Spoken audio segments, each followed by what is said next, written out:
Você disse bem, já é uma ideologia, é uma agenda, né? A gente chama de agenda da morte, porque ela vem atender a diversos interesses, né? Não é assim, as pessoas defendem o aborto porque simplesmente não gostam dos bebezinhos e querem matar as criancinhas, não é isso. O aborto é uma ferramenta de controle populacional. O aborto é uma ferramenta daquelas grandes organizações que querem promover o controle populacional e que querem, inclusive, interferir na maneira como nós nos organizamos enquanto sociedade, através de famílias e comunidades, etc. Então, o aborto é uma ferramenta desse lobby de controle populacional, grandes organizações, grandes fundações, normalmente aí financiam organizações aqui no Brasil. Então você tem a Fundação Ford, a Fundação Rockefeller, que são grupos que trabalham pela legalização do aborto em vários países, inclusive aqui. Muitos ativistas pró-aborto que a gente tem no Brasil, muitas dessas organizações feministas são sustentadas por fundações bilionárias, né? Então, o que está por trás do aborto é algo muito maior do que simplesmente a ojeriza da esquerda pela família. Também tem isso, sempre tem isso, mas também existe uma ideia de engenharia social. Eles querem uma sociedade mais, digamos assim, em que você tenha um filho no máximo, né? E que você não tenha que se dedicar tanto à vida doméstica, que você esteja à disposição para a força de trabalho, que você não esteja tão preocupado com isso. E, acima de tudo, eles não querem perder o controle da sociedade. Então, nesse ponto de vista, o aborto é uma ferramenta muito eficiente, né? Você acaba colocando a vida como uma coisa que é programável, descartável, né? Se você tem mais de um filho e não quiser ter mais um, você pode evitar o terceiro, quarto filho, etc. E lá nos anos 30, anos 20, o aborto ele veio com... ele tem um pacote...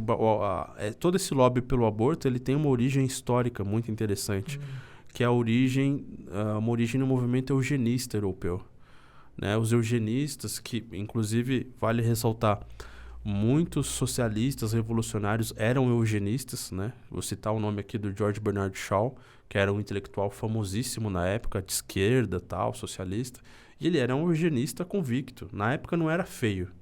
Começou a ficar feio essa ideia de eugenia depois do quê? Da ascensão do nazismo na Alemanha. Porque na Alemanha eles aplicaram as ideias do eugenismo. O que é a eugenia? É você tentar purificar a sociedade, limpando a sociedade dos fracos, dos doentes, dos mais vulneráveis, descartando os doentes, os fracos e deixando apenas os fortes, os saudáveis, os aptos a viver. Então, a eugenia tem muito a ver com o aborto, né? Na verdade, o aborto ele é um procedimento eugênico, né? Se você for olhar muitos discursos dessas pessoas que vêm falar, não, mas as pobres das mulheres que morrem nas clínicas do aborto, aí você argumenta, não, mas o risco que ela corre existe, mas e o bebê? O bebê, ele vai ser assassinado e tal. Aí primeiro ela vai dizer que é um amontoado de células, e depois, provavelmente, em algum momento da conversa, ela vai dizer, mas também, por exemplo, o bebê que nasce com uma doença crônica. Mas e, por exemplo, o bebê que tem uma qualidade de vida menor por causa de alguma condição de saúde e tal, não sei o quê. Então, você vê aí sementinhas, né, do eugenismo ainda ativas, né? Tanto que em alguns países europeus super modernos, né, que a gente fica falando, nossa, falando...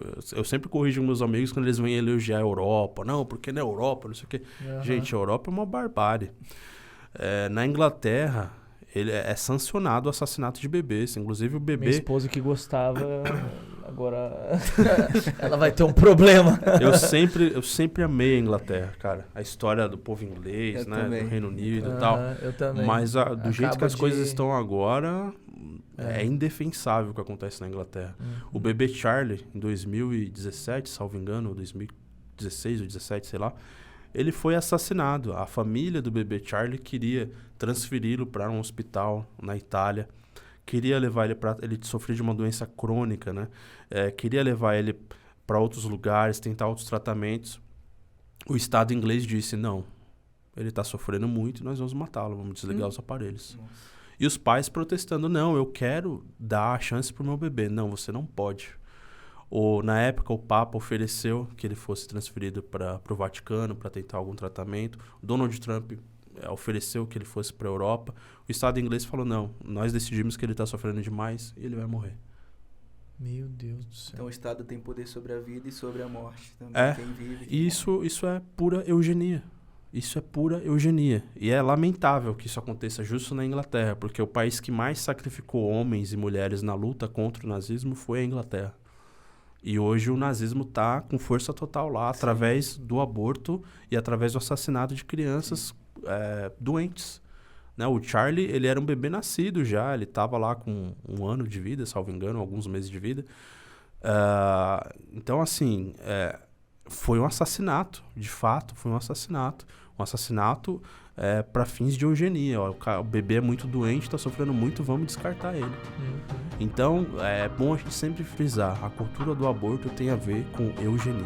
É isso aí, turma. E esse é apenas um trechinho do episódio completo do podcast Espiritualmente, que você pode encontrar aqui no link dessa descrição para assistir quando quiser. Então curte, comenta e compartilha com toda a sua família espiritualmente para abençoar a sua vida.